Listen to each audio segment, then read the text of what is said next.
Okay, so interior, let's go inside now. Sashi, you come at this with a very unique understanding because you have architecture training, product design training, and practice as an interior designer. So you bring all of those elements together, and the principle that struck you the most graphically while you were in and outside of the house, inside, let's talk about inside.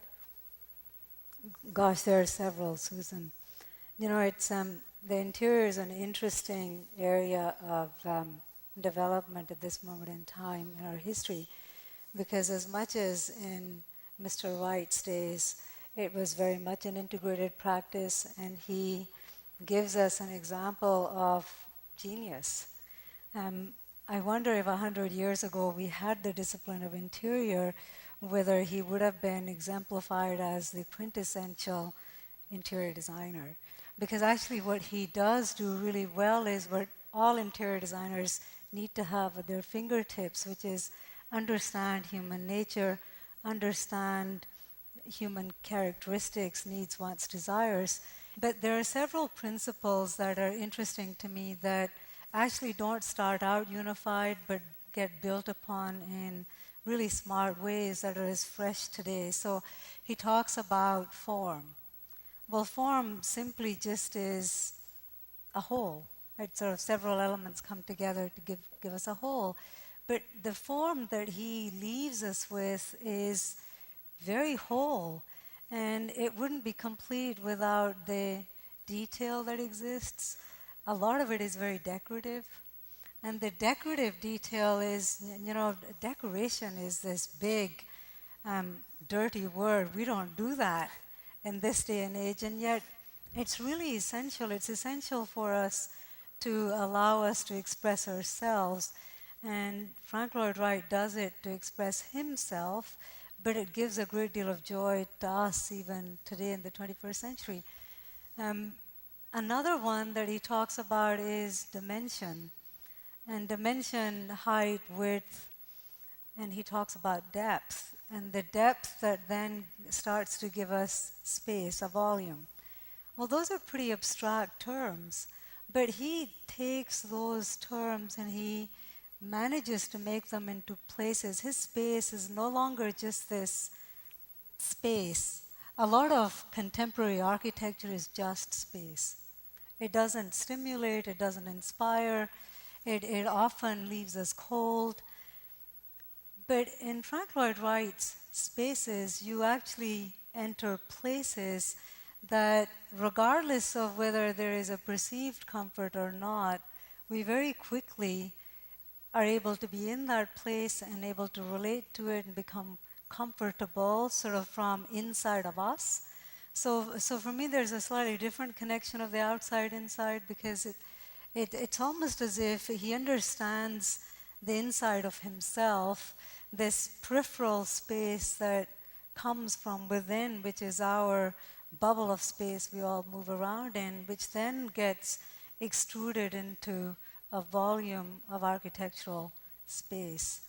So that's really really interesting, the way you look at the interior, and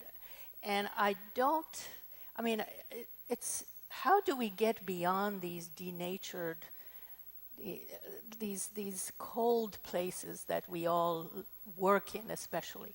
How do we get that humanity into our interiors? It's really, I think we're just a culture of fragmentation. I don't think that's going away.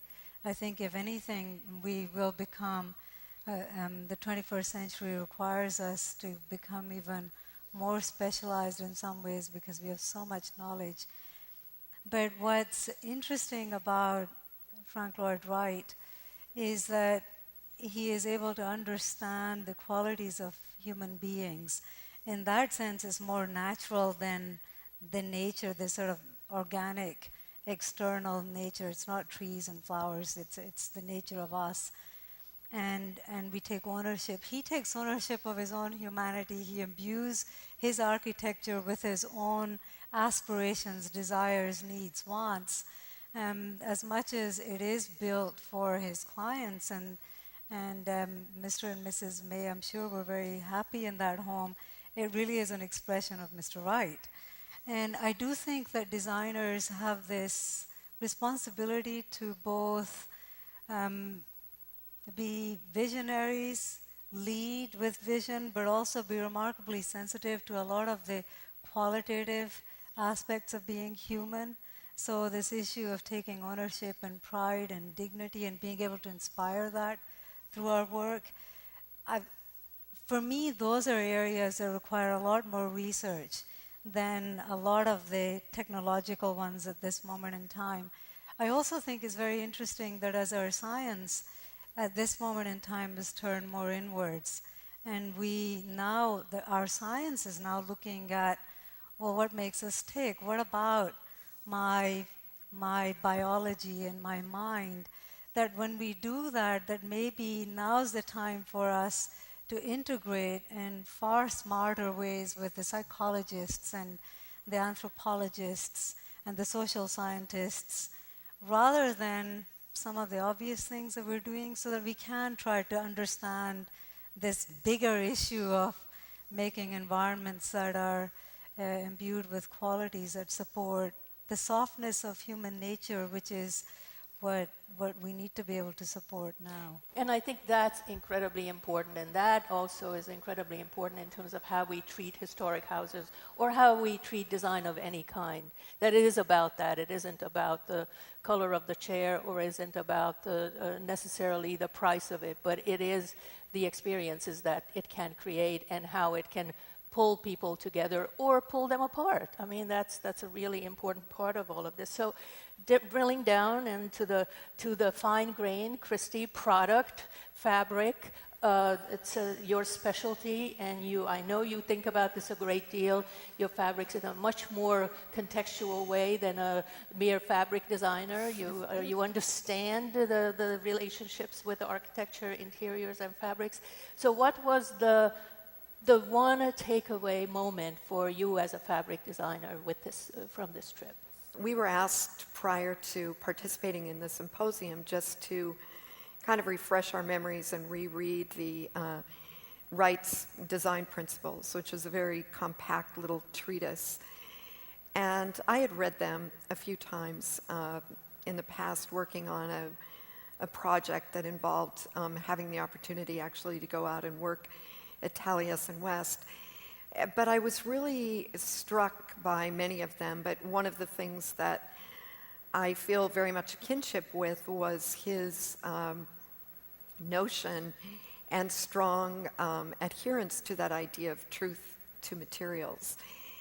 And that idea of sense of place. And when we walked in last night, there was just, for me, this incredible sense of place. The light was amazing. The sun was low in the sky. This little squall came through, and there was this incredible rainstorm, one of those situations where it was sunny and rainy at the same time. And the outside at that point definitely came in because of the way the windows were.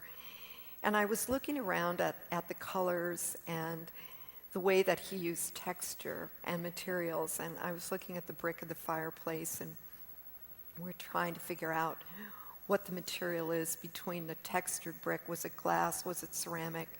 And it really caught the light as the sun got lower. And I was thinking how incredibly visionary and sympathetic Wright's vision was to the outside and to that sort of calm tranquility of being inside. And the house it seemed and felt like a refuge, I think, to all of us. There's a quietness about it, and the way that he used color and texture in a very subtle and pristine fashion, it really inspired me.